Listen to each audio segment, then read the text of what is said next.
This is The Culture. Hello and welcome back to the Cinema Wave podcast. We have a very special topic for you guys today where we are going to extensively cover our collective top 50 list for films that were released from 2000 all the way until 2022. If you haven't seen this list already, you can check it out on our Instagram page, which is at Cinema Wave Media, and you can also check out our own individual lists on there as well. Also, be sure to like, comment, share, and subscribe to us on YouTube, as well as on Spotify and Apple Podcasts. Tonight, we have the full crew here. I am Darian Scalamoni. I'm joined by Michael Peniston. Hello. I'm joined by Liz Seiko. Hello. And God miking tonight is our producer, Zach Miller. What's up? So, whoop, whoop. We're going to talk about this. And before we dive into the nitty gritty of the conversation, I want to just take time to explain the format once again to everybody if you guys didn't see our original video we put out a few months ago now. So basically, we all compiled our own top 50 lists of our collective favorite films, top 50 films from 2000 to 2022. We had a point system. So any film that was in our 1 through 10, that would be 5 combined points. Then anything from 11 to 20, 4 points, 21 to 30 would be 3 points, and so on and so forth until the last 10 in our respective list would be worth 1.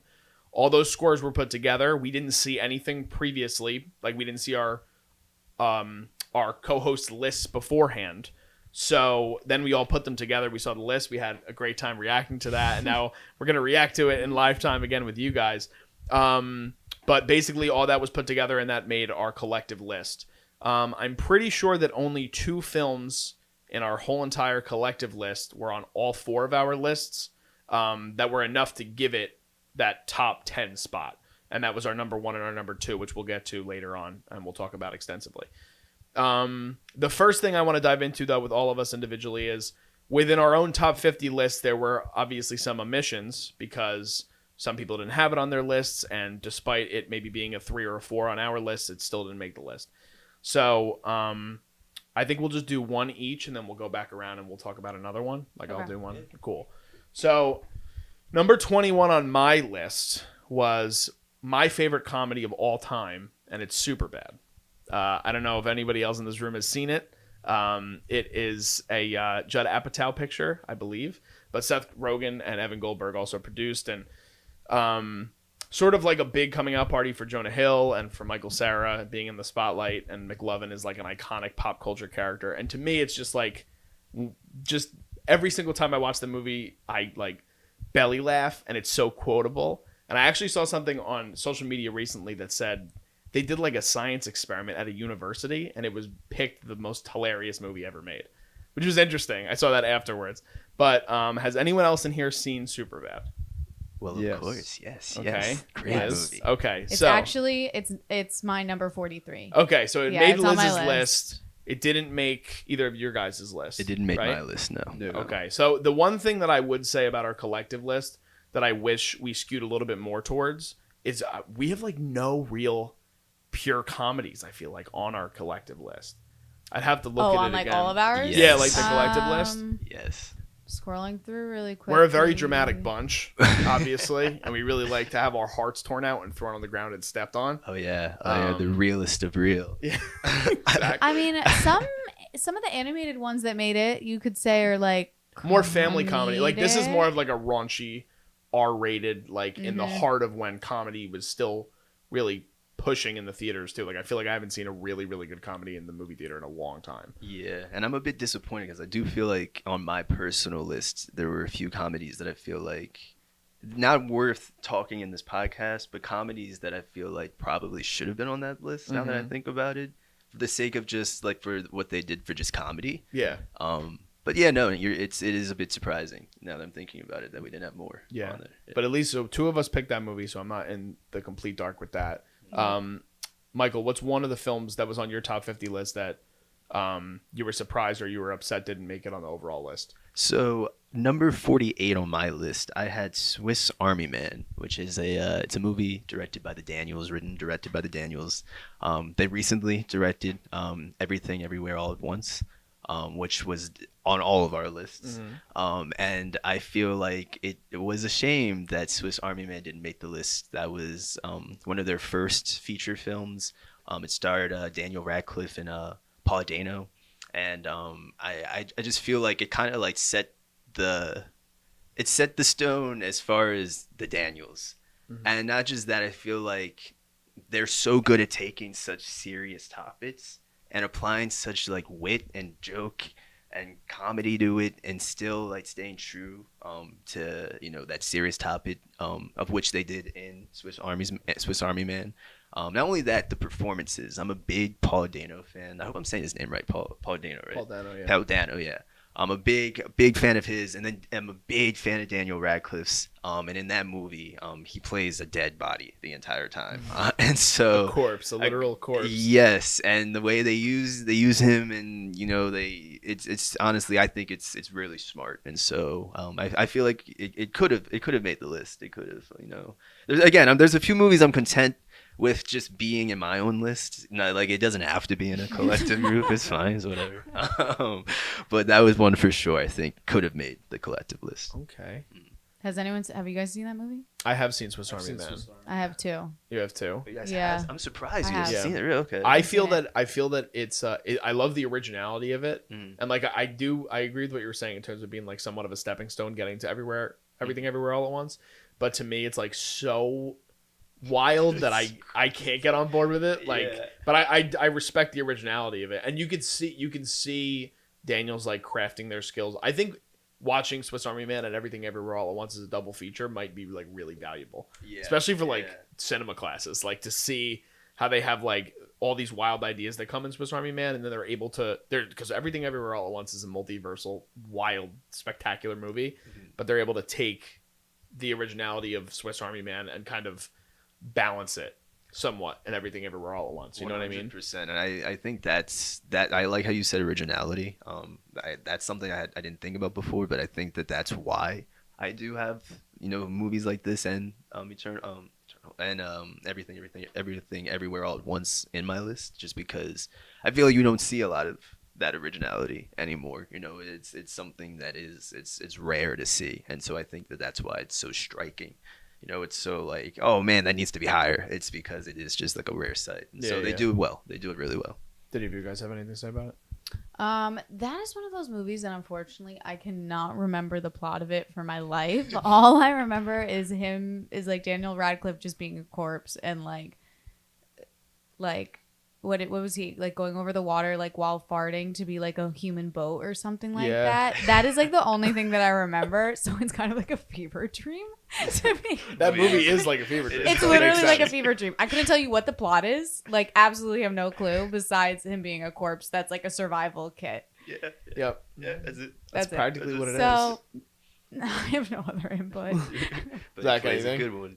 No, I'm just gonna no. All right, we'll punt over to Liz for her Okay. first one that she Okay. wishes was not omitted.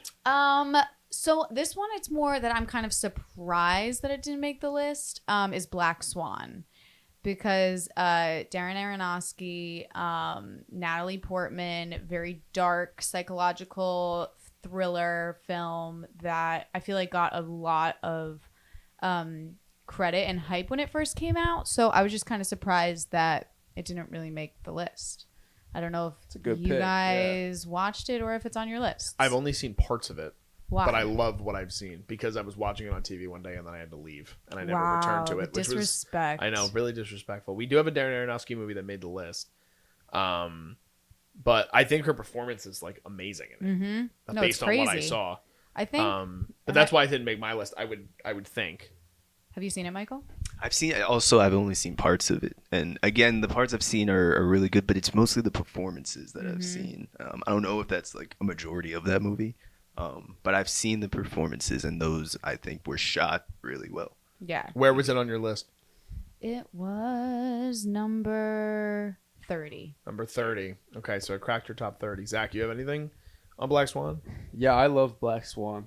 I think that it might be Natalie Portman's career best performance. She won the Oscar for it. Yeah, she it did. could be next to Jack. I mean, Jackie was great too, but Black Swan, she goes to lengths that I haven't seen her really do much in her career, and the way that they toil a lot of the greed in the industry and entertainment, and then this very surreal perspective intertwined towards the end is very cool and very original. So I love that movie too, Liz. I actually agree. That's a great pick to have in this list. But yeah. Zach, do you have your next one? Your one that didn't make the top 50?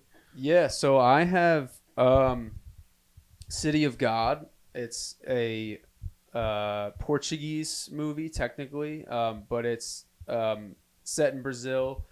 It toils with a lot of youth and basically centers around this one kid who's a photographer. He's raised right in Brazil. It's in Rio de Janeiro. It follows a lot of kids who end up becoming gangsters at like 10 years old, and they're literally killing people in the street. There's one kid who becomes this like evil person so young, and it's about just being raised a certain way, and you know, if you go a certain route you can end up a really bad person, and then just the effects of an environment on youthful people. And it's like super critically rated, so I checked it out I think last year or 2 years ago, and it was amazing. So it's some of the best piece of filmmaking like you might see in the last 20 years. So yeah, that's that why was I 2002, right? That movie yeah, came out? yeah. It I was put that at my 15. over 20 years ago. Yeah, and it was, I mean, it was just a thrill ride of emotion and everything else that had it going for it. For a foreign film too, at that point, you know, there's especially Portuguese films. I can't even name you another Portuguese film off the I top don't of think my I head. can either. So, I love the intensity of yeah. foreign films.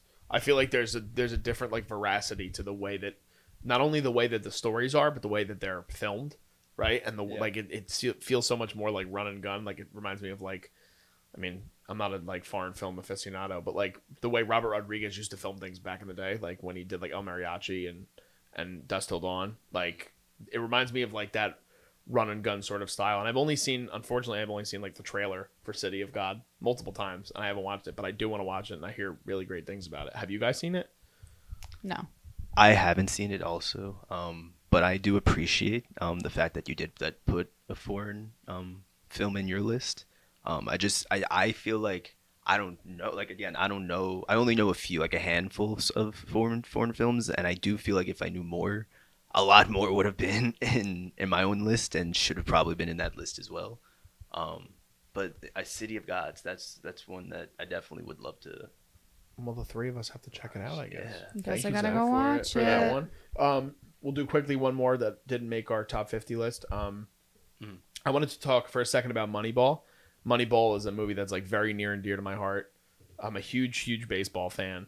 Aaron Sorkin is like my favorite screenwriter ever. He wrote the film. Bennett Miller directed it, who also has done. He did Foxcatcher, and what did he do? He did Bronson, right? I think he might have done Bronson. Bennett Miller.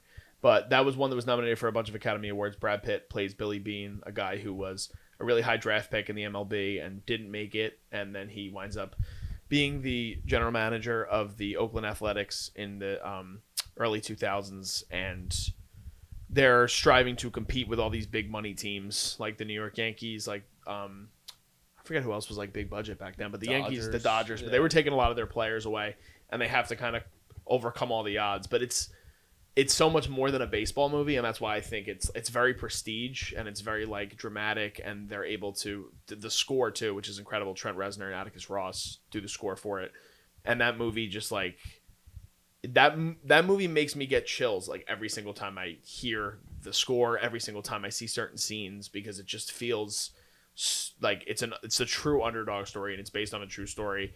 They go on like this 21 game win streak, which is like the most ever, and it's just a remarkable movie. I don't know. Have you guys seen Moneyball? I feel like I have, but I don't remember. Okay. Brad Pitt is like the big star in it, but Chris Pratt's in it like way before he was Chris Pratt. Mm-hmm. Robin Wright plays his ex-wife in it. Is there any? Oh, Jonah Hill. Jonah Hill was nominated for it too, and he plays the kind of analytics guy that comes in and helps. and Philip Seymour Hoffman. Oh, Philip Seymour, Yeah. the late great Philip Seymour Hoffman plays Art Howe, the manager of the team as well. Have you seen it? I've seen parts of it. Okay. of it. I saw parts of it in class actually. So weirdly enough. In our class, but, like back in high school? I think it was our class actually. That would make sense. Nap's a big baseball fan. Yeah. Shout out Nap. Shout it out. I've seen it. I can definitely add to your. Yeah, go on ahead if you Just want to. well, not that much, but same feelings. Like it was I was raised on a lot of baseball too, and just the heart that is involved with that movie, and then like it is an underdog story, so you're constantly rooting for Billy and his team and just these guys to become great, and then just the love and appreciation for the sport. So that really bleeds through, and then the writing keeps you super engaged too. It could be a totally boring movie on paper, but Sorkin keeps you consistently engaged with his writing. Also to add, Bennett Miller did Capote. Capote. That was his other. Yes. Yeah. Which Philip So I Seymour just looked Hoffman it won up. the Oscar for. Thank you. But- Thank you, producer Zach. Michael, you got one more that didn't make the list. Yeah. I would also say that Did Johnson Is Dead. My number 28 is another pit that I think should have made the list. That is a documentary written and directed by Kirsten Johnson. It is a film about her father, and her father basically gets diagnosed with cancer, I believe. And he's given a certain amount of days to live, essentially. And she basically makes this film with him where they film like over 50 different case scenarios of him dying. And so my it's gosh. like, yeah, it's so it can be as crazy as like the movie literally starts, the documentary literally starts with him walking down the street and a air conditioner just lands on him from like the top of like a skyscraper, and he dies. And then you like see they like call cut, and then like you see it's like a whole action, like it's like a whole scene, and it's like one of those things where it catches you off guard. But I was like never really a documentary guy, to be honest, and I had the honor of getting to watch this film. She showed it, Kirsten, in one of my classes up at Rutgers back then.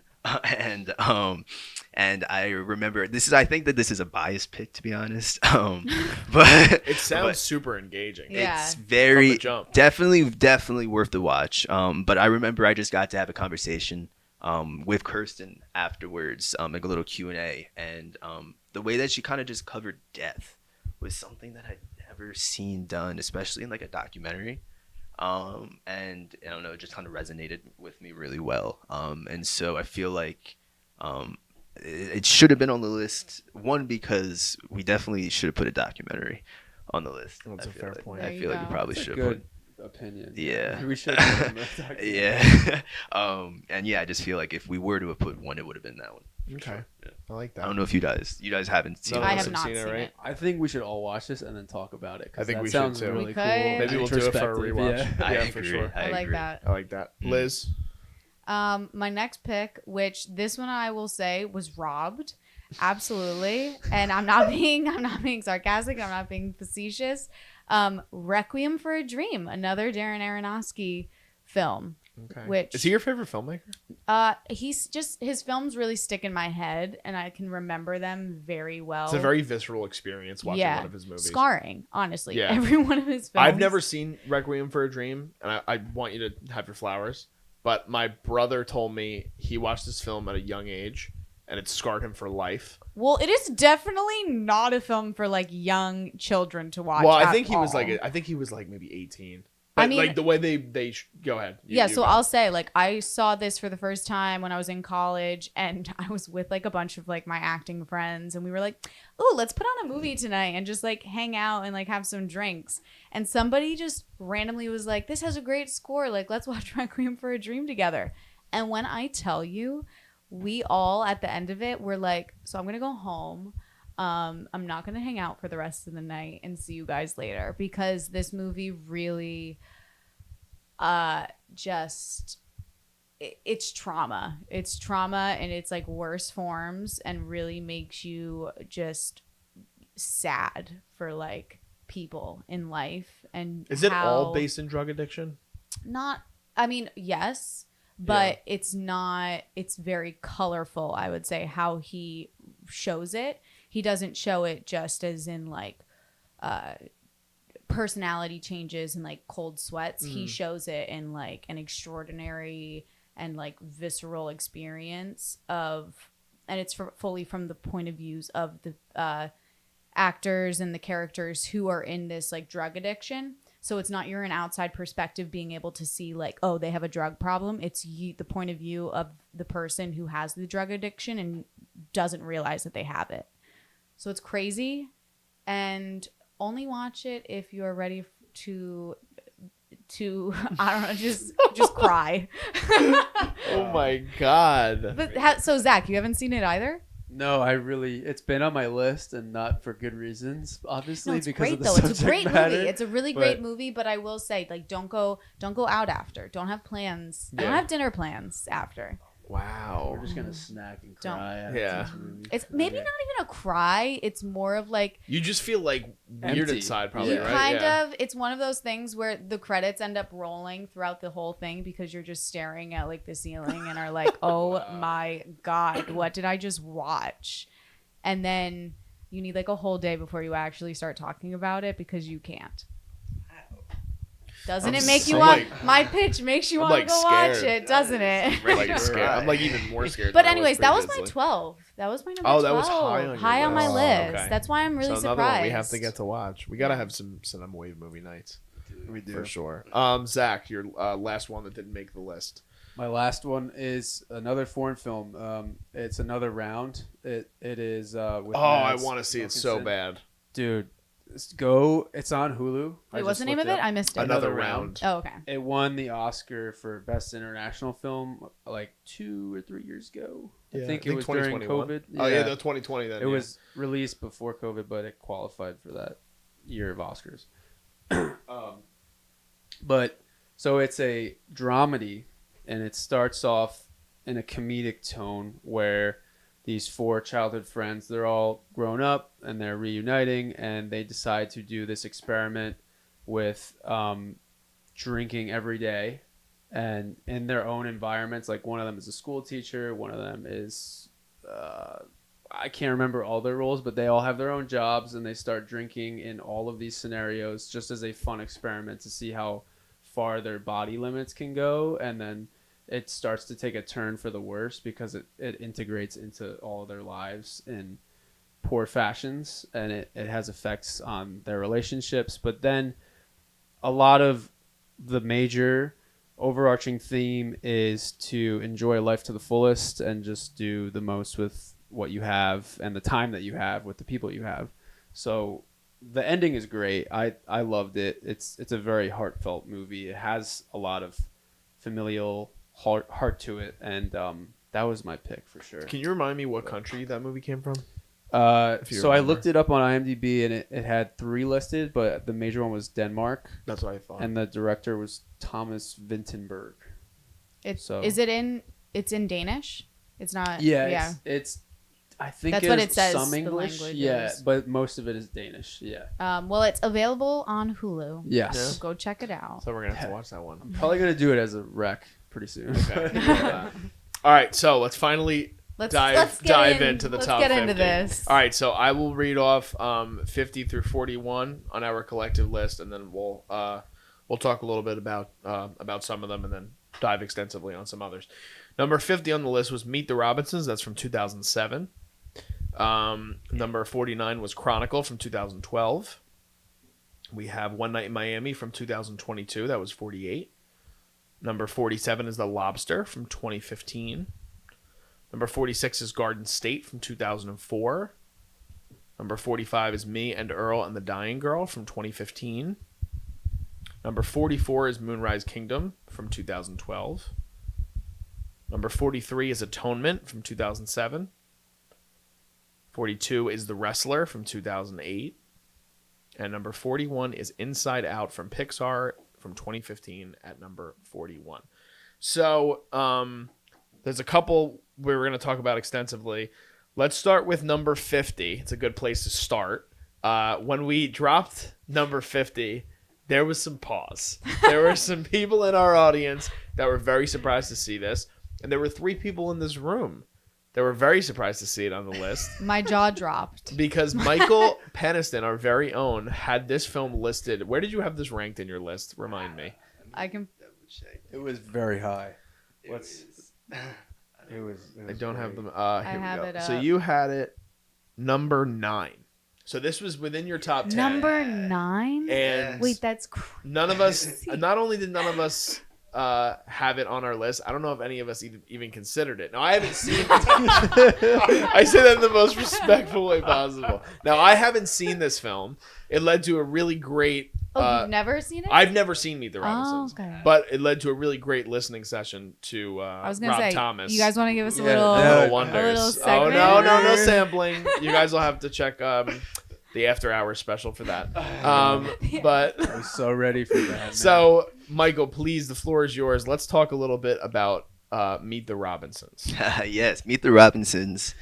Maybe another very biased answer, but I genuinely feel like, considering it is an animated movie, it is a kids movie, it is some of the best screenwriting I have ever seen in my entire life. Whoa. I Big statement.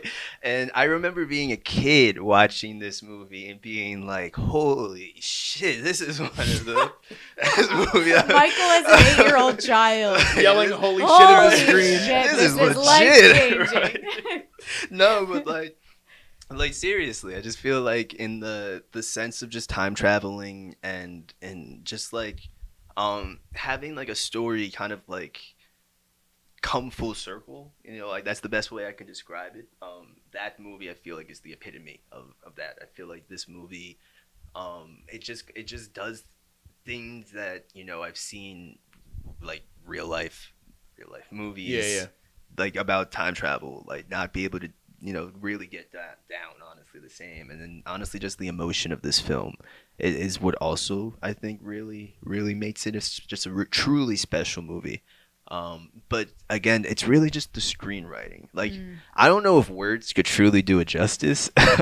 You might all just have to I was watch gonna it. say, you're just saying you have to go watch it. You have to go watch it. You do. And there's some great music in it as well. And so yeah, that's Did you see this film right when it came out in 2007? Like, did you see this in the theater, or was this one that you saw a couple years? Like, do you remember? no. Honestly, I don't remember the first time I watched it, but I think it was like I might have gotten a DVD of it. I was definitely like below the age of 10 Okay. when I watched it for the first time. And but again, like even then I knew it was. I think it's cool that it was that high on your list, though, because I feel like each of us have a movie that hits us when we're younger, too. Especially, it usually seems to be an animated film. Like, at least for me, it's like Tarzan. Like, and for me, it's like the score. Like, every single piece of music in that movie, to me, just takes me back to the first time I saw that movie. So the fact that the writing had such an impact on not only where you were then, but where you are now, I think that's cool. I have to see the movie. I mean, I have no opinion because I haven't seen the movie yet. Yeah, no. It's definitely worth the watch. Okay. Liz, did you have something to add about Meet the Robinsons?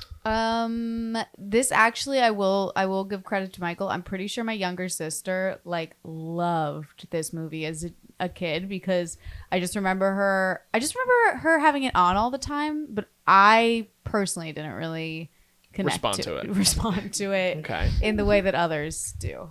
I just don't really remember it that well. Like I remember walking into the room and seeing clips of it, but I remember the guy with the bowl hat, right? Yes. That turns into the spider. Yes. Yeah. And it's his, but it's his. I can't spoil it. This movie reminds me of the same vein of animated movie of you guys remember Robots? Yeah. See, Same Robots was a movie vibe. that I really enjoyed. It might have been the same, and I'm very curious. Do you know this was a Disney movie? This was a Disney movie. But it wasn't a Pixar movie. It No, was it a was Disney Disney. animation, Disney right? animation, yeah. So yeah, because I remember the thing I remember about this movie. Again, ironically, going back to Rob Thomas, I remember watching Disney Channel as a kid because I think this movie came out when I was 12, and watching Disney Channel and seeing them trying to promote the movie, but they would show those little vignettes of the songs that were coming out. So it was Little Wonders, and they were showing clips from the movie. That is the most distinct memory I have of Meet the Robinsons. Yeah. So Yeah, no. I genuinely feel like that movie can hold against an argument as far as why children's movies should not be overlooked. I feel like people tend to rank them in the lower tier. Yeah, just because Yeah. they're considered movies for children in some cases, but like no, some of them. Look at Pixar. Some animation is great content. So Well, I'm proud that we have as many animated movies on this list, even if we might have left off some documentaries or some foreign films. Unfortunately, Zach, did you have anything you wanted to add, or? I would just go right for the soundtrack alone. Yeah, Rob Thomas. Oh, Rob Thomas is a legend. I'll bring it home. We love Rob Thomas here on the Cinewave podcast. So the next one we wanted to highlight really quick was The Wrestler. The Wrestler. So that was our number 42, and I'm just double checking. So I know it was high on Zach's list. Zach, if you want to start talking about it, while I just do a little. Let me see if it was on my list. So it wasn't on my list. It's number But it had- 6 for me. Okay, that's why. So all that's right, why it was. Now I have seen The Wrestler. Liz, I have not. You've not. And Michael, I have not. You have not. All right. So Zach, why don't you go off king, and you can keep the camera on me, and I'll just react as much as I can. Yeah, good reactions, I hope. Yeah. So, The Wrestler, I heard about this movie. I mean, I've heard about this movie in school. I've heard about this movie beforehand, but this year I finally told myself I was going to see it. And Mickey Rourke gives this amazing character study performance of Ronnie the Ram, who is this retired, washed up, backyard wrestling ring dad, basically. He is like just quintessential what you would picture of a pro wrestler just in these backyard rings of like, he's just trying to get by. He's making $150 or something like a match, and he's just down in his luck, but he loves the sport and he loves doing it for people, loves the spotlight. And basically it is a character study, but it follows him through his relationships, navigating how he's neglected his daughter, how he can't find his place because his wife is gone. He didn't put a lot of care into his relationships. And there's just so much that this film offers that he just can't stay out of the spotlight, and he really focuses on just the spotlight instead of the people around him. And it's very damaging to everybody around him. So, DJ, did you have anything else? Yeah, to I add with the remember. story? So I've been a big professional wrestling fan like my whole entire life. So I know one of the biggest appeals of me seeing like an art house movie like this when it came out in 2000. I think I might have seen it maybe the year after it came out, 2009. Was that it was a movie based on wrestling, and I was like, oh, there's no like they don't make movies about wrestling, like especially not like scripted dramas. I didn't know anything about Darren Aronofsky at that point, and I didn't know much about Mickey Rourke because Mickey Rourke had been out of the spotlight for a very long time at this point. And it's like a perfect match, I feel like, between him and Aronofsky, and how much of a character study this is, and using that as a backdrop because, as Zach was saying, he's just this down on his luck guy, and there's complete perpendiculars in his life because when he steps out into a ring, the people love him. And he has this Hulk Hogan effect to him, like in the past, which I don't think that there's like no flashbacks in this, I don't think.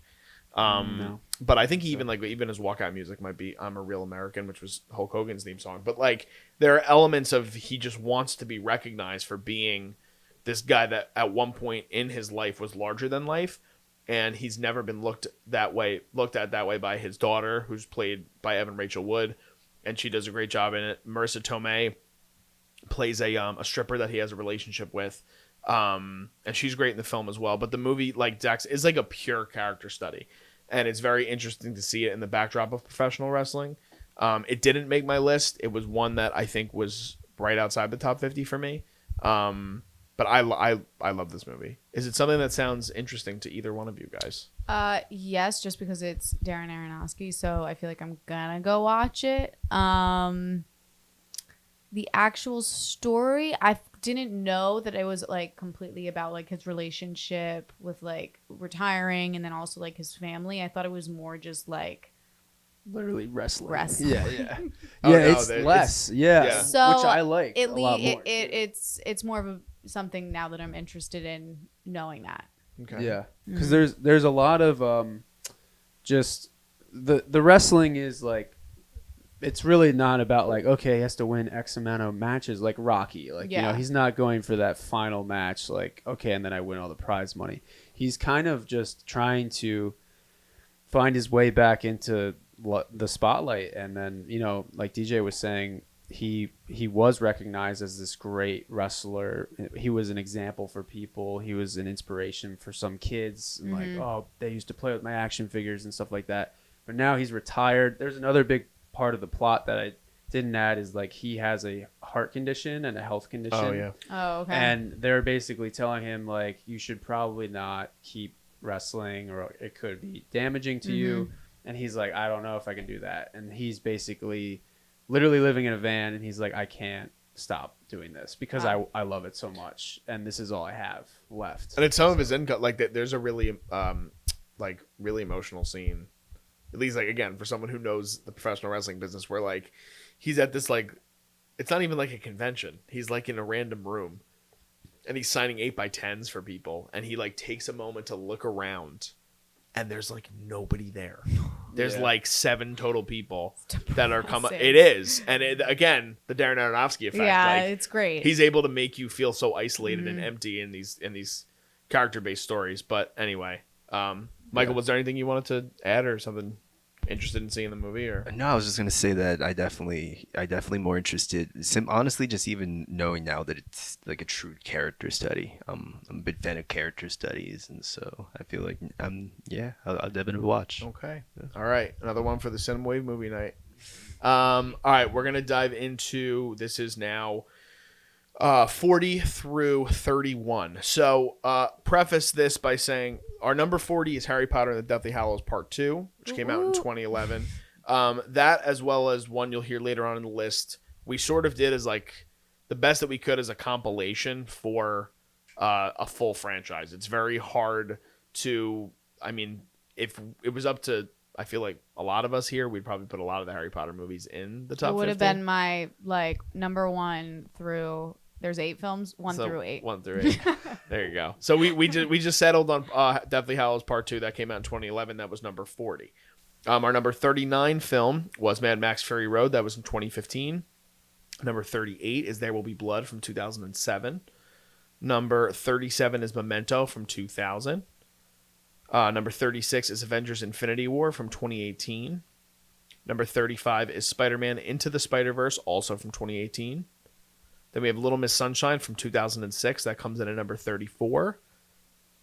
We have Ex Machina in 2014 as number 33. Number 32 is Guardians of the Galaxy from 2014. And then number 31 is Once Upon a Time in Hollywood. That is from 2019 from Quentin Tarantino. So there's a couple we want to highlight. Let's start with Mad Max Fury Road, which is from George Miller. This film took, how many years did this film take to make? An insane amount of years, an insane amount of blood, sweat, and just, in my opinion, it's the greatest action movie ever made. And I think it was number 3 on my list. I want to double check. It was number 3 on my list. That's wild. And I saw this film last year, so I was behind the 8 ball on it a little bit. Okay. And I had heard for so long, people were like, "It's gonna change your life. It's gonna change your life. You'll never see another movie like this."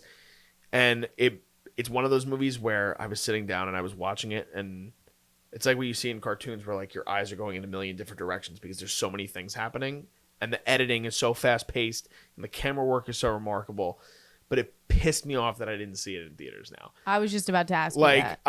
And that's why I genuinely believe if I saw this movie in theaters, it might be my favorite movie of all time. Like it was such an insane viewing experience, and the world building in general. And the crazy thing is, I've never seen any of the Mad Max movies that came previously, but you don't need to. It's a whole different character. See, It's a whole different story. I didn't even know that there were other films before this one. Yeah. So the first 2 or 3 had Mel Gibson as the star. I think Whitney Houston plays the villain in one of them. What? Or no, Tina Turner. I'm sorry, it's Tina Oh, Turner. I was gonna say Tina Turner. Tina Whitney Turner plays a Houston. villain in one of them. But yeah, so I saw this movie I think last year or maybe the year before that, and I just remember being able to take away so much from a filmmaking perspective because everything about it, like I said, the editing, the camera work, the direction, like they went through how many IMAX cameras to film this movie, like 25 that were just destroyed because they just had all these.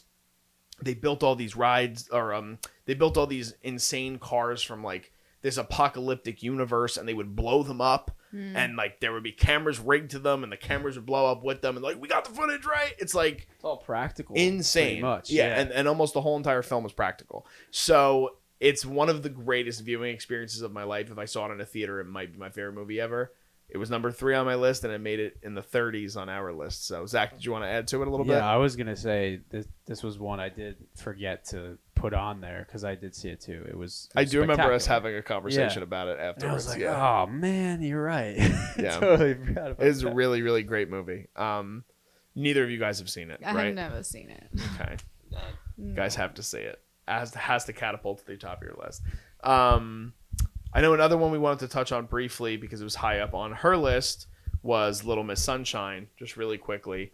Oh, okay. Liz. I love this movie. This is actually my number 1 pick. And this is because okay, so when we were doing these lists, I did it fully as like films that just like I enjoy. I wasn't like, ooh, technically is this a good film? Like Yeah, we don't want to be snobby. yeah, like I really cinephiles took it about out of it. I mean, that's why I have like Burlesque as my number 50 pick. Like I was just doing like homage to my heart.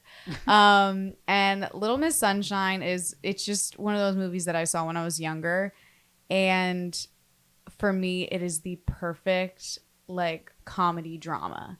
It is the funniest moments with Steve Carell, and you're just cracking up. But then all of a sudden, it is a super flip of like family drama at its core and like trying to survive. And then also like young children like coming to terms with like death for the first time, but like in a very lighthearted way. And I just think it's great screenwriting. I think it's super funny, super entertaining. And I feel like the characters are wild in this, like super quirky. Awesome cast. Yeah. too. Incredible cast, super young. Like this was like, when was it? 2006. So Yeah. I feel like a lot of them, this is when people were just starting to recognize them too. I love it. I think I actually watched it maybe like a year ago and I still think it holds up. I love it. It is a great movie. It is a good movie. Rest in peace to Alan Arkin, by the way. Mm-hmm. Passed away recently. Who won an Oscar for that movie.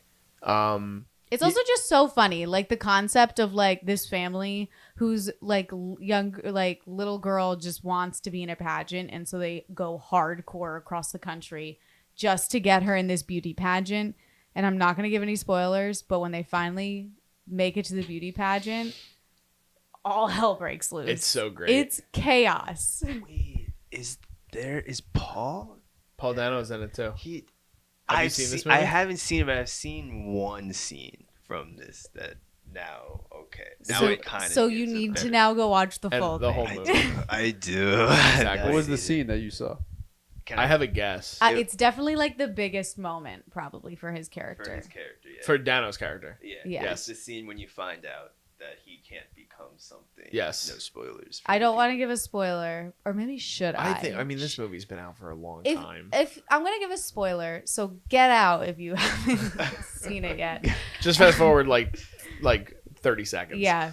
So his like whole dream is that he's working to be A fighter pilot, yeah, right? so fighter pilot, and so he's training for it. He's like going on he's becoming mute so that he can focus fully on like becoming his dream, so that he can get away from his family. And then just casually, this is why I love this movie, casually they're in the car and like they just like Steve Carell's character is like, you're colorblind, and the guy's like, no I'm not, and he's like, no you are, and he's like, and you can't be a fighter pilot colorblind. And this boy's world crumbles before you. Completely collapses. Completely collapses. It's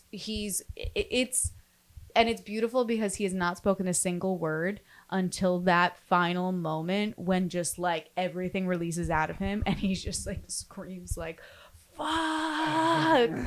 And you're like, oh my God, it's incredible. It's great. Yeah. It is I a great have no movie. words. I have no highly words. recommend you watching it. Definitely. I will.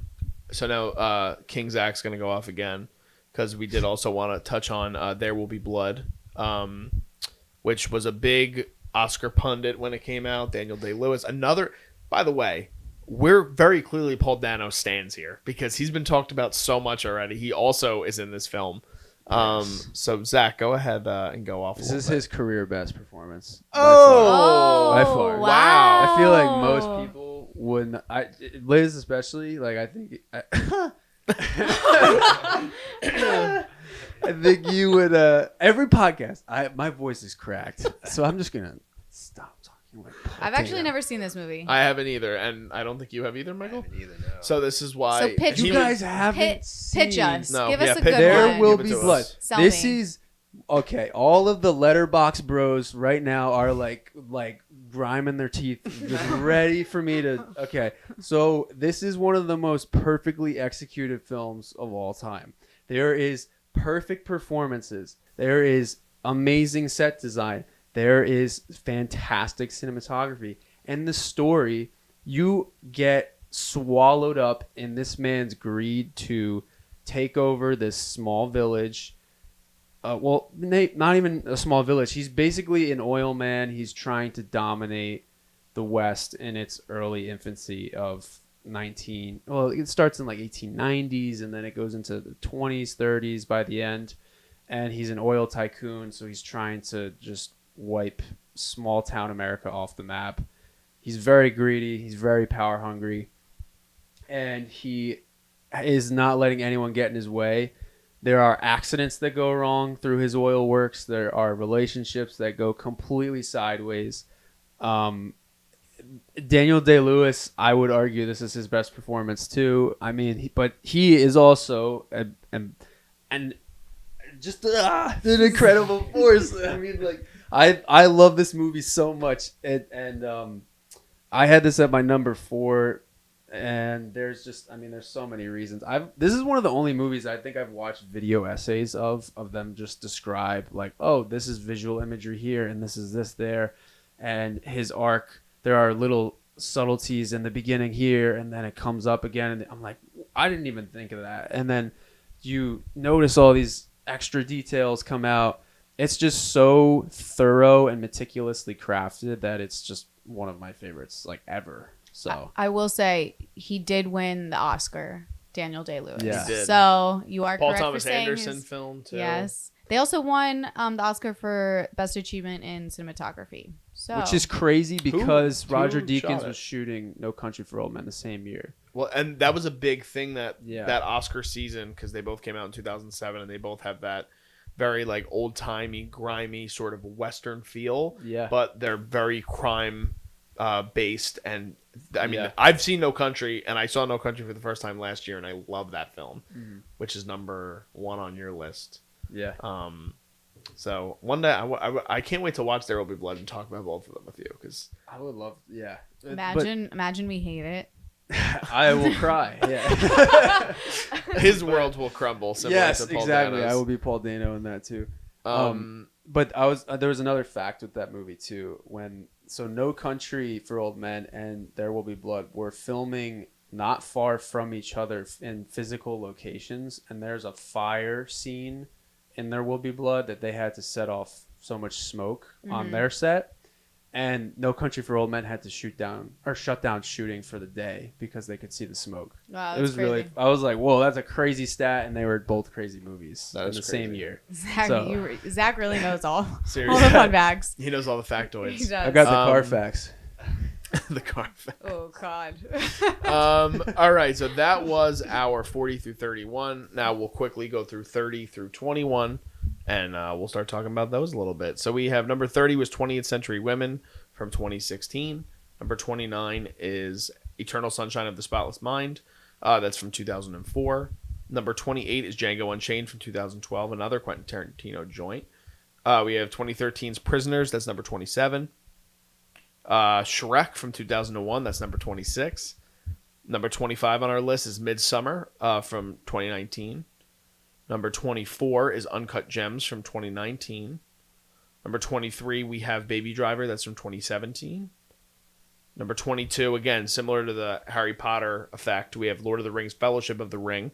That came out in 2001. The whole entire trilogy came out in the 2000s, but we selected Fellowship for that. And then number 21, we have a film that's also already been talked about a little bit on here. That's Everything Everywhere All at Once, last year's Best Picture winner from 2022. So let's dive in. Let's start with the one that everybody wants to talk about, and that's about a green ogre who has many layers named Shrek. And in Shrek, we trust. Liz, go off. I'm a huge Shrek fan. It's the best animated film ever made. I will make that statement, and I will argue with anybody about it. So would anyone care to take the floor and argue with me on that? I love that it's number 9 on your list, and it's number 9 on your list, and it's number 9 on Michael's list was Meet the Robinsons. Okay. So it's Whoa. interesting the parallels there with the animation. I think it's one of the best rom-coms ever. Yeah. Even aside from it being like an animated feature and buddy story, like there's so much within this movie. And I don't know how much you guys know about like the backstory, but like they did the voice recording, they animated the whole film, and then they started doing the voice recordings, and they got about like 45% of the way through with Chris Farley, and then he passed away. Mm-hmm. So this movie was like being developed in the 90s with a whole different person. They bring in Mike Myers, Eddie Murphy, like everybody else I think was already on. But like Shrek Crazy. is great. Shrek is awesome. It's iconic. It also still holds up. Like I actually watch it like more than most people probably should. Like it's literally one of those It's things. an unhealthy obsession. No, it's just one of those things that like if I'm ever like, oh God, I don't want to have to like pay attention, I'll say to Tyler, I'll be like, Shrek? And he's like, no. I love that. But I do want to talk about with Michael. So Michael has Shrek and Shrek 2 on his list. I do. But he has Shrek 2 higher. So please take the floor. Yes. So first, I can agree that Shrek is probably the best animated movie of all time. The only movie I could think that may kind of compete with that is Spider-Verse. Into the Spider-Verse. Number one. I knew you were gonna say it. I am Miles Morales. Shrek is fantastic. I love it in the sense of parody. I feel like it is the best example. Everything in that movie, even if you just like freeze every like frame of that movie, you'll see like, oh snap, they have Starbucks, but it's like it's like Fairy Star or something like that. Yes, it's so good. It's so genius. It's so smart, and it's funny because yes, I love Shrek, but to be honest, I think that Shrek 2 is the better movie. Okay. I love both movies so much, but I think it's just the direction that they took with Shrek 2 that I just think is crazy, and it's like they kind of like not only up the stakes a little bit more, but they brought in a few more like Puss in Boots I being know. introduced in that movie, Yes. and then like Shrek becoming a man. I think that's hilarious. A donkey becoming a horse. A stallion. in A particular. stallion. Yes, it's so funny. It's so like I will say, Shrek 2, the Fairy Godmother, is like the epitome of everything that you could ever want as like a villain who's not Meryl really comes Streep. up. Yeah. Like, and the Is it Meryl Streep? No, it's No, the, it's it's not. the parody. Oh, with okay. her. But the music breaks. Oh, the musical elements of Shrek 2 are First of all, phenomenal. the music in Shrek, in the original Shrek and Shrek 2, like you could just listen to that soundtrack and live your best life. But specifically the fairy godmothers like singing at the end. So Oh great. my God. And like I will say, I sometimes get mad about this that it's not available, that version, on Apple Music or Spotify. Right, they It's took it not. out. No, I can't noticed find it that. anywhere. You can only find it on YouTube. But like who listens to music on YouTube? You know Liz where does else? every day of the week. You know where else?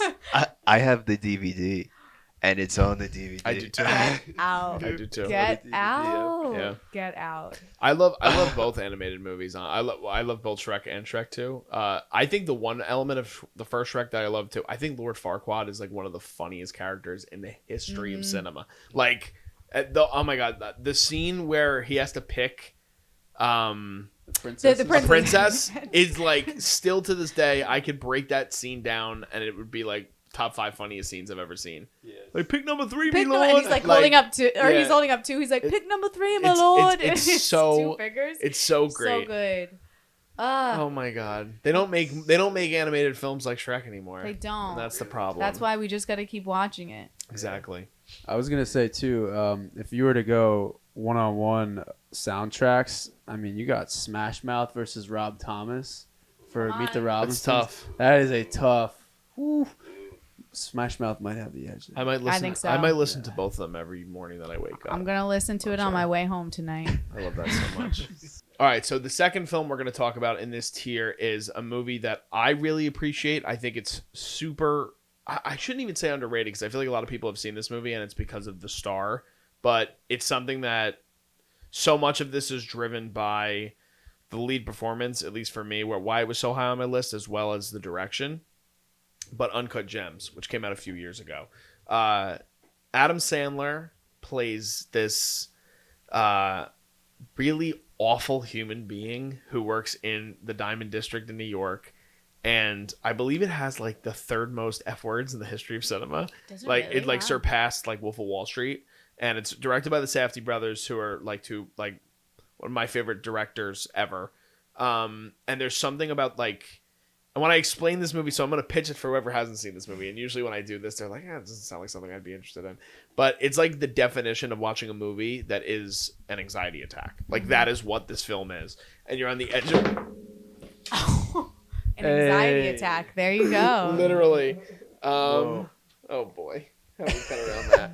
We're just going to keep rolling. So Just keep going. Welcome So, to Kind of you Live. guys just saw exactly what happens sometimes when you record, and that's totally fine.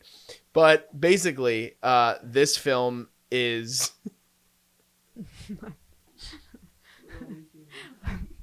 I don't even know where to I go. think he's having an anxiety. I don't know attack where right to now. go from here. Let's, Holy crap. so pitch as if I've never seen Uncut Gems. Please pitch it to me. Thank you.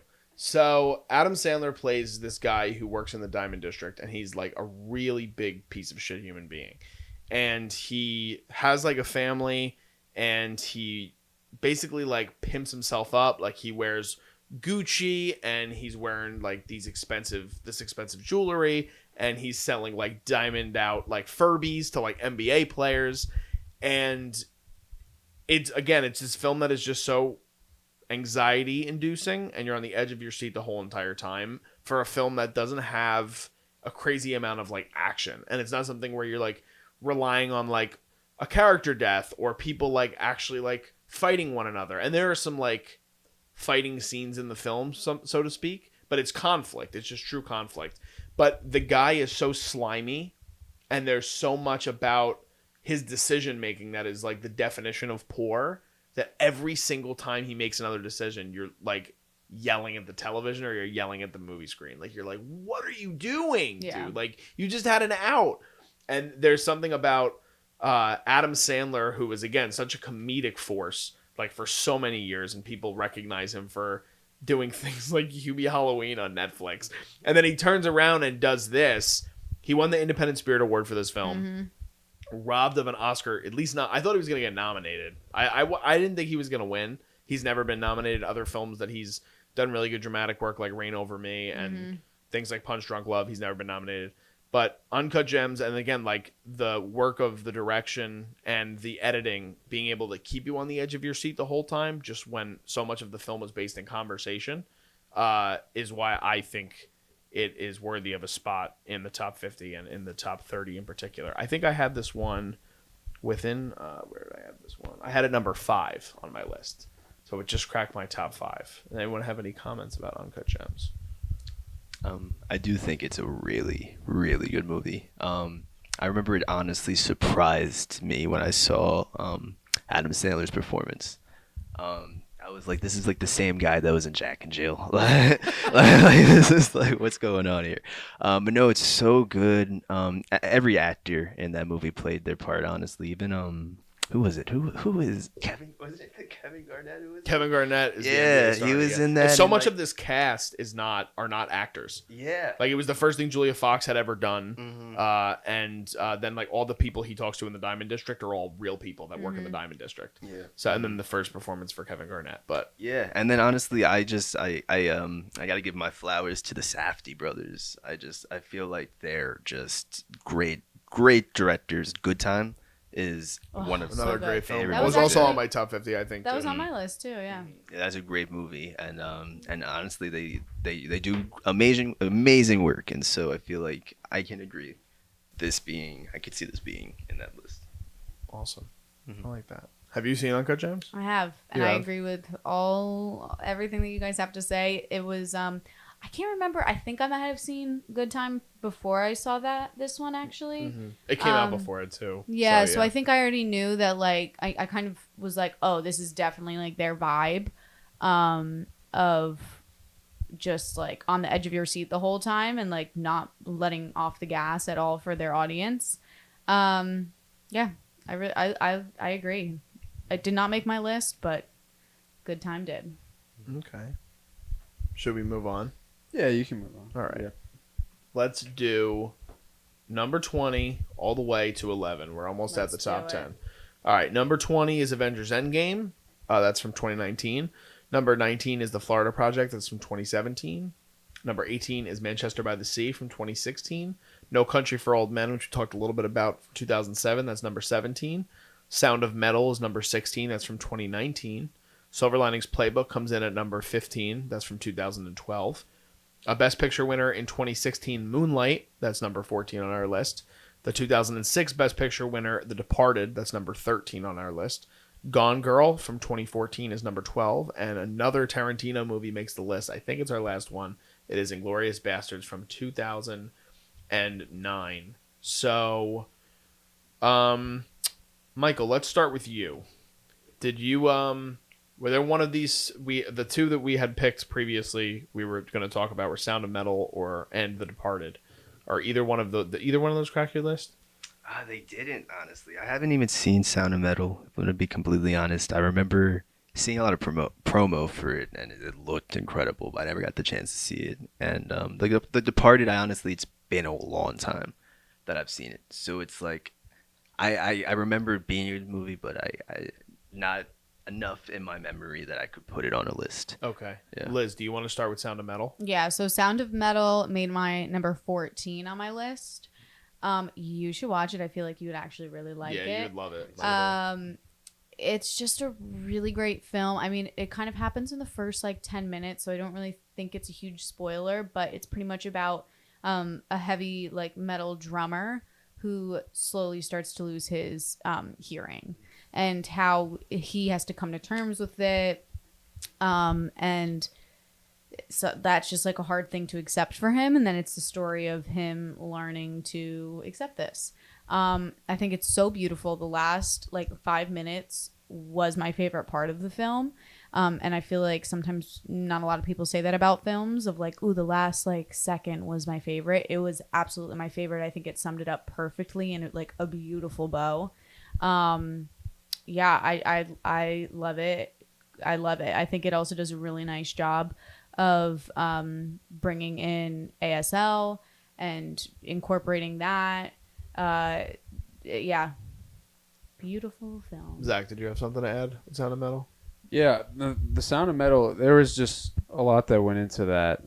There's another character study kind of piece, and then it's a lot similar to The Wrestler, actually, I would say. It's like very docu-style and very observational of him going about his daily life now, and he's changing his routines.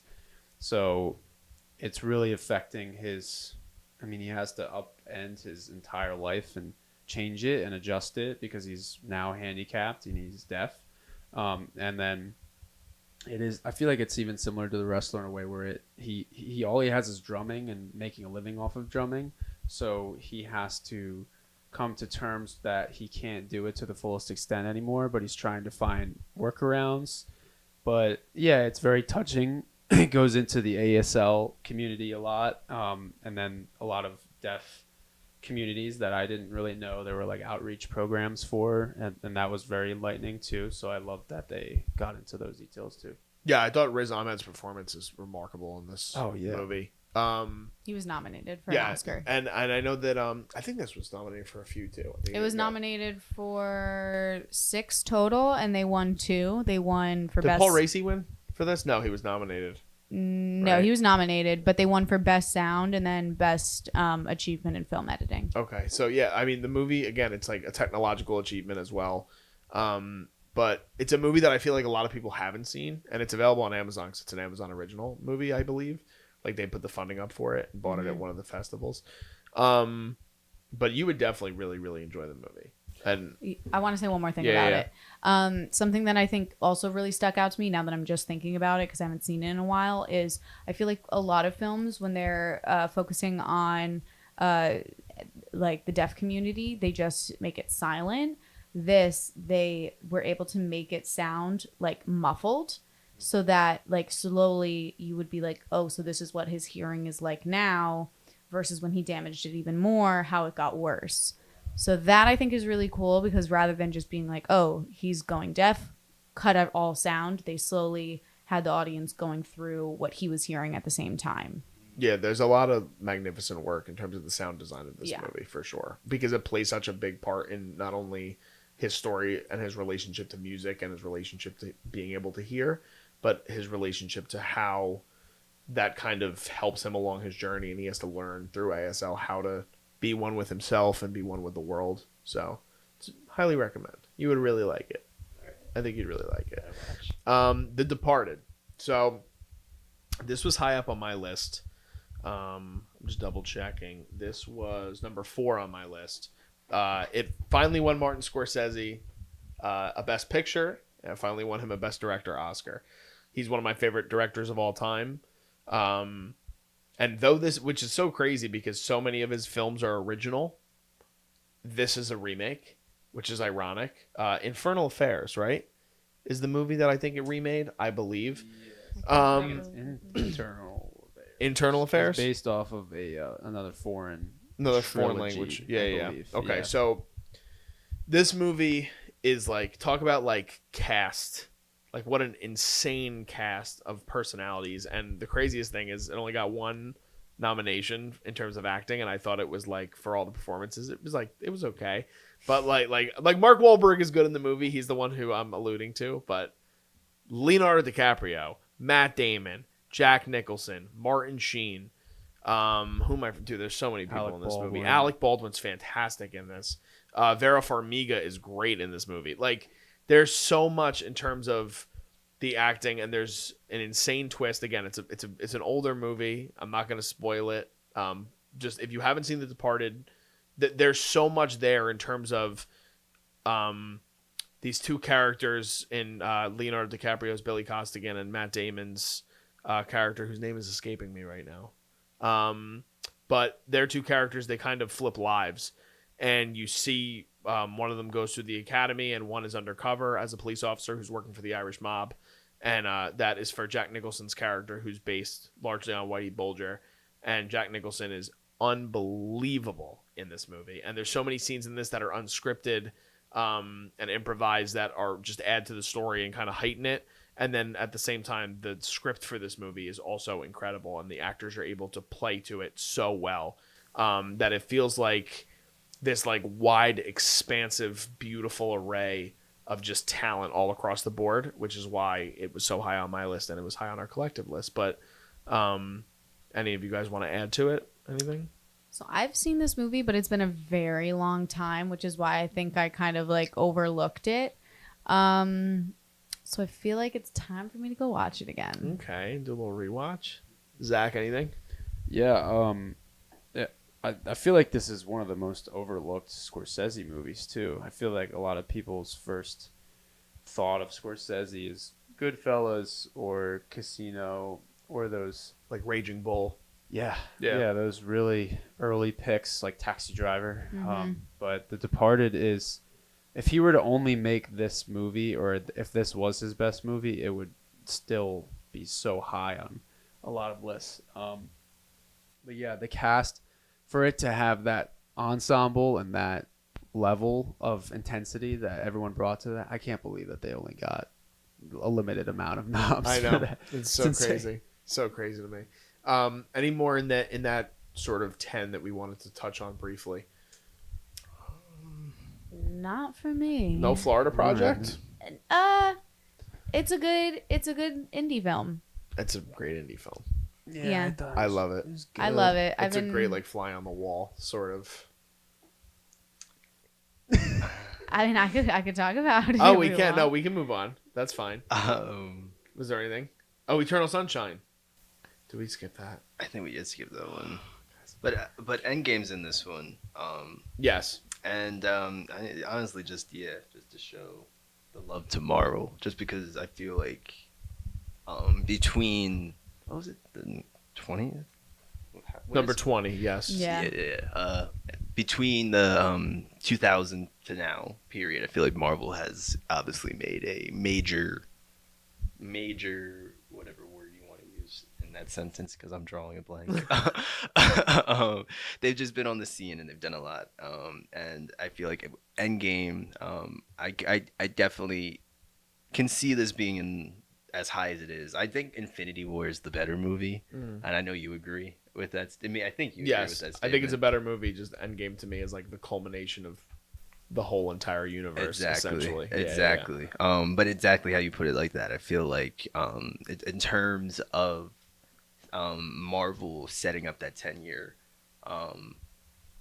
phase of really just building out, all this movie, all these phases and the saga. I think that's what they refer to it. It kind of shaped, I feel like, a lot for franchises. In terms of storytelling, connecting movies with one another. And I feel like Endgame was definitely the closure to what we'll never see again, sadly, in a Marvel saga. And that's what makes it so much more worthy of being in this list, and just a good film. But yeah, I feel like we had to talk about Marvel. No, I agree. Yeah. It's a really good conclusion to this thing that seemed so unparalleled for such a long time. Yeah. And they were able to kind of wrap it up in a way that I feel like a lot of people were satisfied with. Yeah, for sure. So, All right, we've made it to the top 10, everybody. Bum bum bum. Bum, bum, bum. All right, so here we go. Number 10 on our list is La La Land from 2016, the film that won Best Picture and then didn't. Number 9 is The Wolf of Wall Street from 2013, another Martin Scorsese film. Number 8 is The Dark Knight in 2008. That's the second in the Christopher Nolan trilogy. Number 7 is Get Out, the debut film from Jordan Peele. That's from 2017. Number 6 is Birdman, the Unexpected Virtue of Ignorance from 2014, from Alejandro G. Iñárritu. And then our top 5, we have Inception, which came out in 2010, another Christopher Nolan film. Number 4 is The Social Network, another movie that came out in 2010. That was from David Fincher, excuse me. Number 3 is Waves from 2019. That was Trey Edward Schultz, I believe. Number 2 is Whiplash from 2014. That's a Damien Chazelle joint. And number 1 on our list, and it was on all 4 of our lists, is a Best Picture winner, foreign language film, Parasite, from Bong Joon-ho, which I believe won Best Picture in the last Oscars pre-COVID, I think. I think so. I think yes. so. It's like right Yes. before everything shut down. So we're going to try our best to briefly cover as many in the top 10 as we can. But I just wanted to start with Inception. Because to me, Inception is a movie that I saw the movie 4 times in theaters, which is still the wow. record Okay. for me personally that I've seen a movie in theaters. And I've seen that movie probably like 25 times at this point. And it's a movie that I feel like it still holds up despite being able to understand what the twists are. It's such a complex movie. And it's, again, like such a showcase for like Tom Hardy. I didn't know previously before I saw Inception. Like I think he had done Bronson and a couple other things before it, but he's fantastic in it. Cillian Murphy has a really great role in it. Mm-hmm. And again, it's led by Leo, Elliot Page. And there's just Joseph Gordon-Levitt too. Like I feel like I haven't seen Joseph Gordon-Levitt do something as good as he is in this movie besides Looper in like so long. And 500 Days of Summer? Are you kidding? No, he's great. He's great, but that's a different vibe. We're talking about like that. I mean, I guess that's more dramatic, right? That's a dramatic. That's like a pretty intense film, honestly. I guess that's it's very. true. It's not like a, haha. Like Yeah, no, that's real. That's real life. It's real. Yes. It has its moments, but like But it is pretty like hard hitting. the ending's heavy. Yeah, it is Yeah. heavy. But Inception, Anyway. Inception is a movie. Inception is a movie that I really appreciate, and I'm happy it made our top 5. So, is there another one that was in our top 10, Michael, that you wanted to cover? You know, the only one right now that I think 100. Actually, no. There's a couple. All of these movies deserve to be in the top 10. But 2 that I think definitely needed to be here, and one of which I'll talk a little bit about. Get Out is fantastic. Get Out is a phenomenal movie. It really Shout out is. Jordan Peele. That is a great guy. Keep doing what you're doing. What an incredible like debut, Right? too. Right? Like for that to be your first film, Right. and I have appreciated us. I like Nope a little more. I think that Get Out is like way beyond those 2 films. So beyond. Just like psychologically, like it is like so just like genius while also like tying in just like society in such like a unique way. Like everything he does, I feel like is just unique, and it's cool to see, especially just like his story, Jordan Peele's story, Yep. in the sense of coming from Key and Peele, and seeing both of them where they're at now, Mhm. and so I feel like that adds just a little bit more to it. But the movie I was really gonna acknowledge even more than that is Waves, number 3 in this list. I don't know if we were gonna wait to talk about. No, that we or can not. go. I would for love for it. you to Go talk on about it. it. Oh my gosh, Waves! I remember seeing the trailer for Waves when it came out, and Waves at back then I had like I knew about A24, but I like didn't fully know about A24 at that point.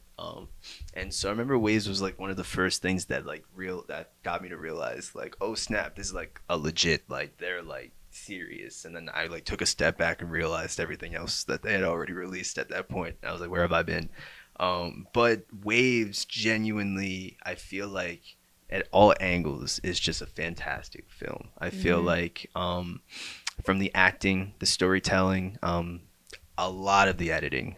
There's like I don't want to spoil anything because I know you still haven't seen I'm the Waves. only one who hasn't seen it here on the panel. Ooh. I know. Yeah, I know. Boo away.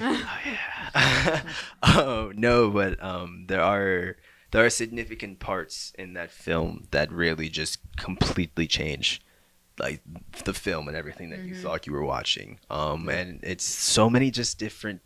It doesn't. It's one film, but it feels like there's so many different films, and No, like, it literally feels like you go through like 3 different films. It's Yeah. like the beginning of like, oh, family drama and like family problems. And then you go to like actual tragic, like problematic, like issues in the world. And then it goes to like young love and like having Perils of like young love. yeah, and Yeah. like melancholy feeling, and you're just like, wait, what? Like, how did we get here from Right. where we started? But you're also like, but I love it and I want to keep going, and like I want to know, like you get invested in these characters, and you're just like, oh no, like that I don't want that to happen to them, but Yeah. like like it went that way. And it's so real, and like how you said, it's like you don't want it to go that way, but it's like one of those like expect the unexpected, I guess, Yeah. sort of things, because it certain things just come out of nowhere. Another thing about that movie is the soundtrack. I feel like that's an underrated part about that movie. The soundtrack is really really good, not only good but just modern. I feel like Without being cheesy. yeah, exactly. I agree. I think you this know? is one of the films that really leans into like the younger millennial, like Gen Z age, without being like, "Ooh, I'm gonna do some TikTok dances and stuff like that." Like it Exactly. really is just like, no, this is what it's like to like grow up in this time, and actually what it's like to grow up in this time. Not just like, oh, let's have some like texting clips. It's like, Yeah. how do you have like friendships and romance relationships when you're younger in high school, and how do you like have a relationship with your parents even when you have all these pressures from all ends coming at you. Yeah. No, it's beautiful. I love that movie. So good. So good. Zach, I do you was wanna so answer that? happy that you guys like had this on your list and Mhm. just love this movie too, because when this is a lot like Parasite in a way of when it hits that midpoint, everything unravels and it goes through those 2 or 3 different types of movies. The characters are great, the acting is great, the soundtrack is awesome. I do love like everything about this movie, and I would recommend that to anybody too. It was number 5 on Michael's list, number 11 on Liz's, and number 16 on Zach's. So top tier, definitely. If you guys haven't checked out Waves, join me as I cry myself to sleep tonight that I still haven't watched it. Because the thing is, I remember watching the trailer for it too, and I would love Frank Ocean. And that trailer hit me so hard, and I was like, I can't wait to see this movie. And I missed it. I missed out on it. And now I have to watch didn't. it. You can go watch it now. I'm going to watch it now. I have to. Yes. Liz, is there one that you wanted to cover? I from the do, top but 10. not in like a positive way. I completely disagree with La La Land being in top 10. I really did not love that movie. I think it was super overrated. I think people just wanted to say that they liked it because some critics in the beginning said that it was super pretentious and like very artsy, like film house film, but I don't really like it. So a hard pass. Okay. So should we embrace debate a little bit? I love this movie, but I think it's the first musical that I've seen in a really long time, with the exception of Rent, because I just have like a very personal connection to that story. This is like my favorite I didn't musical. expect you to say No, not that. a Rent reference at this point, this long into the podcast. But La La Land is similar to me, like how I felt when I saw like Singing in the Rain for the first time, because it just affected me in a way that it felt very old Hollywood, and I really appreciated that aspect of it. But at the same time, it felt very original because it was original. And coming off of Whiplash, it was just such a crazy shift. Like, yes, it had to do with music, but he went from like this very personal story that he wrote a short film about in Chazelle, which again, we're all big pundits of Whiplash on here. It's number 2 on our list.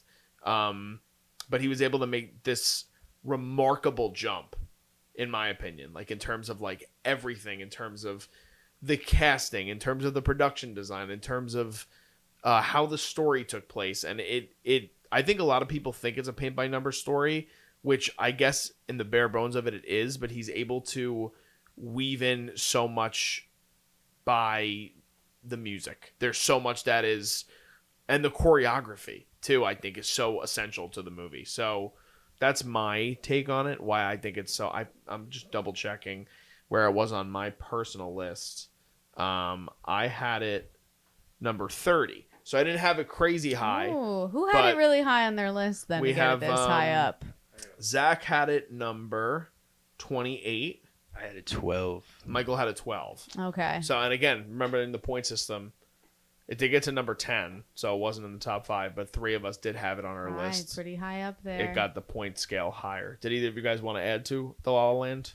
Yeah, I really liked La La Land when I initially saw it, but I understand like the positioning of it at number 10, but it is a simpler story of love and finding out that not everything is meant to be. But I also with DJ felt the same of just it was a very personal story, and I did like how it was speaking to artists in a way of always trying to push your limits and continue to do your passions, even if it not that I agree with it, but they sacrifice their relationship for their careers, and that happens a lot. So that's what I really liked with it, and I thought it was bold that they did something like that, because I hadn't really seen a lot of sacrificial career movies, I guess, in a way. But and then they incorporated a lot of the jazz elements to it, which they had in Whiplash, and yeah, just the production value alone, that was one of the movies I didn't feel like we would see again in theaters. So that's something that really resonated with me. I was like, wow, they really went for the old time feel.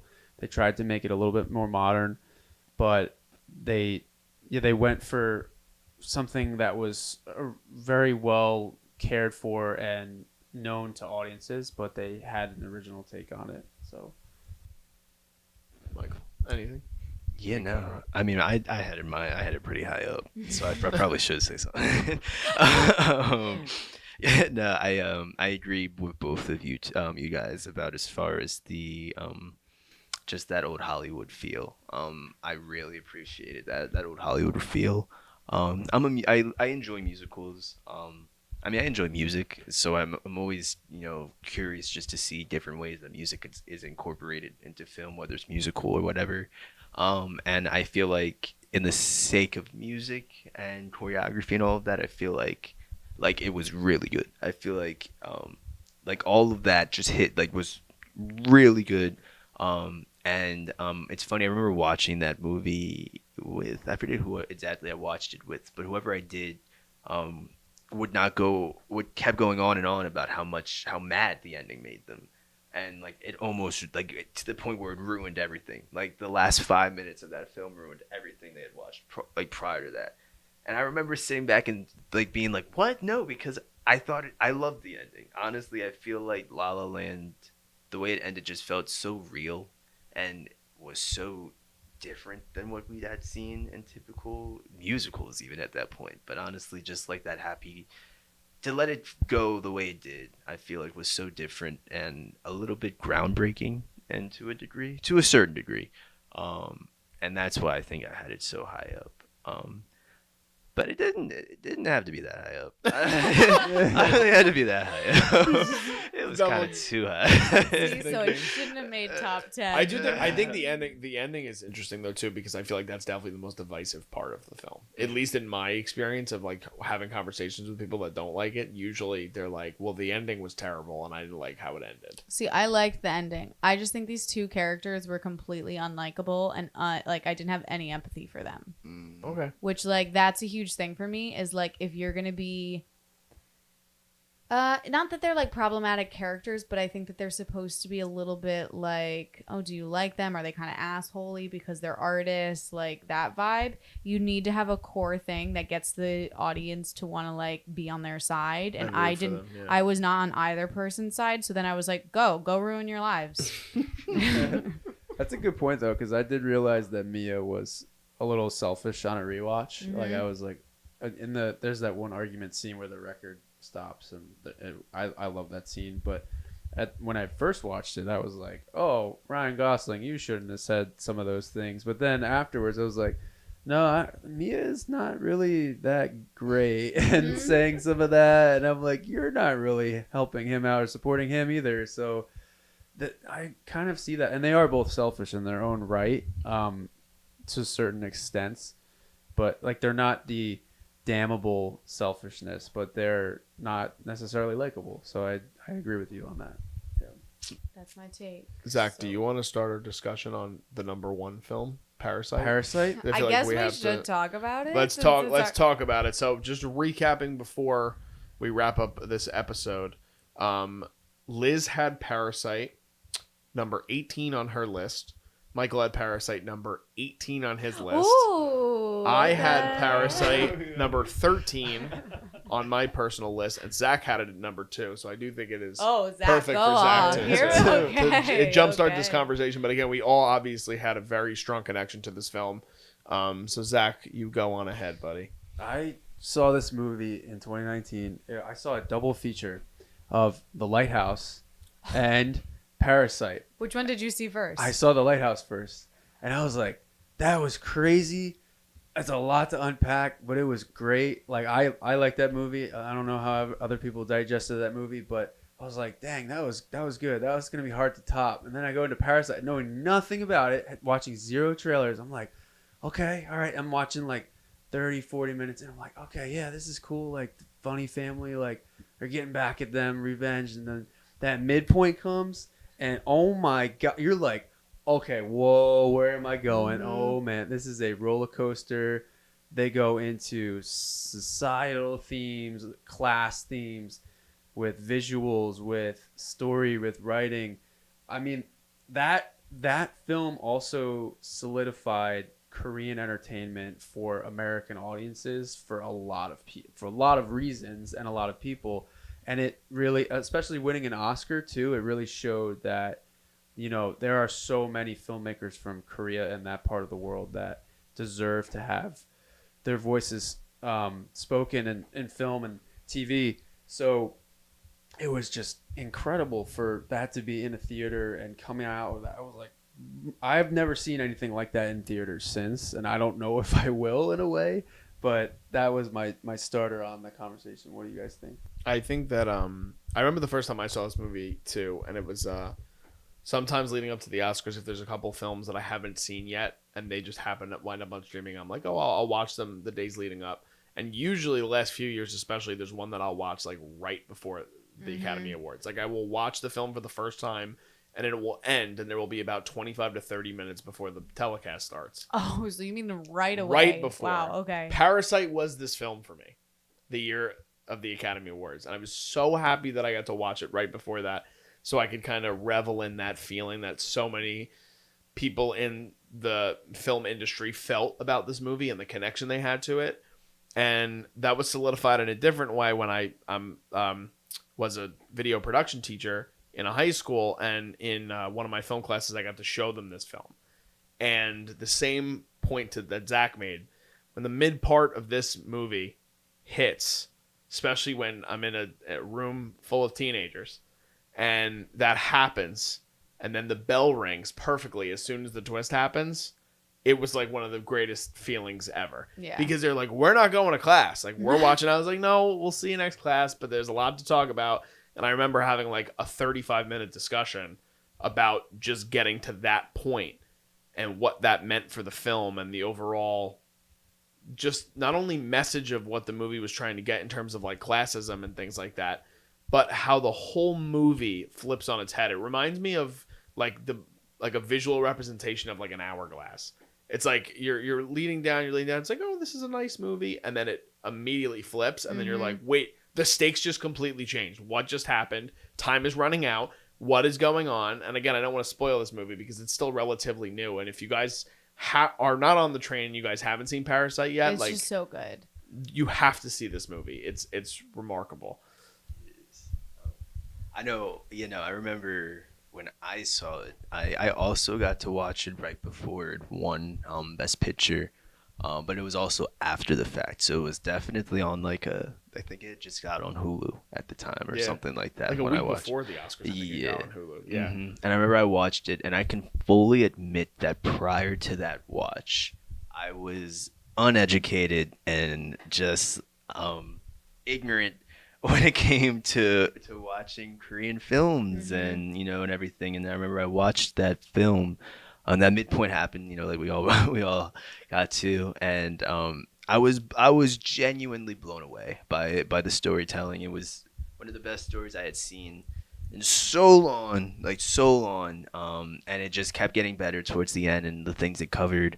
And then I remember I went back and I decided, I was like, let me check out a couple more some other things. And I was like, oh snap, like Korean films are really just like that. Like they're really like the screenwriting is just like phenomenal, and it's like it really, that put me on Parasite for sure. I was one of those people that was for sure put on, and I'm grateful for that. And it's in alone, but aside from that, it was just genuinely such a good movie. I think it deserves to be number one. I'm okay with it being where it's at. Me too. Liz? I agree with everything you guys said. So like in comparison to like La La Land, this film I feel like does such a great job of making the audience care about its characters for like every single one. It's not just like one that you're like, oh, whatever, who cares if like anything happens to anybody else? I just want that one person to like be okay at the end of it. I feel like the whole time you're like, oh, that person's kind of funny. Like I really don't want like anything like horrible to like happen to them, or like I understand why they did that. So I feel like yes to the screenplay, but then also to the actors. It was just incredible acting of really bringing these characters to life and making them feel real and not just like a film about people just to tell the story. They made them actual meaty people that you cared about. So yeah. Sure. All right. I think that's it. We wrapped up. Guys, we just talked about so many movies. So many movies. Hopefully you all, after this, feel a little more enlightened and you can go and watch these films on streaming services, buy the physical media on Blu-ray, DVD, whatever. I had a lot of fun talking about our favorite movies from the last 22 years. I know. This was a lot of fun. Again, guys, be sure to check out all our personal lists as well as all of the daily selections we had from 50 all the way to 1 at Cinema Wave Media on Instagram. Just signing off. I am Darian Scalamoni. I'm Michael Peniston. I'm Liz Seiko. And I'm on the mic. Zach Miller on the mic. And thank you guys for tuning in, and we'll see you guys soon.